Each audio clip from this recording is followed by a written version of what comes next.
তরফে। এরপরে আমাদের পুরস্কার বিতরণীর অনুষ্ঠান, আমাদের যে একাডেমির কৃতী ছাত্রীরা সফলভাবে উত্তীর্ণ হয়েছে তাদেরকে আমরা তাদের স্বীকৃতি জানাবো পুরস্কার বিতরণীর মাধ্যমে, এবং তারপর আমাদের নজরুল জয়ন্তীর মূল অনুষ্ঠান শুরু হবে।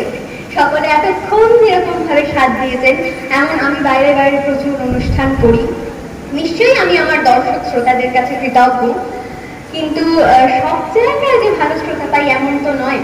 এখানে এত মানুষ সেই বিকাল থেকে এত ধৈর্য ধরে তো শান্ত হয়ে সব ধরনের সব স্বাদের অনুষ্ঠান শুনছেন, এটা আমরা যারা শিল্পী এবং যারা শিল্পের ছাত্রী তাদের কাছে অনেক বড় পাওয়া।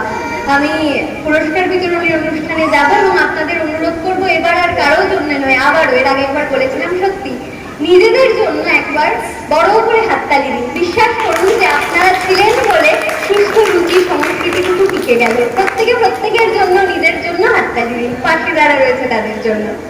এবার আমি পুরস্কার বিতরণী অনুষ্ঠানে যাচ্ছি এবং নবায়ন সমিতি ক্লাবের যারা মান্যগণ্য ব্যক্তিত্ব রয়েছেন তাদের আমি মঞ্চে ডেকে নেব, কারণ তারা এই আজকের নতুনদের হাতে তাদের স্বীকৃতি তুলে দেবেন, যাতে তাদের আগামী আরো মসৃণ হয়, সুগম হয়।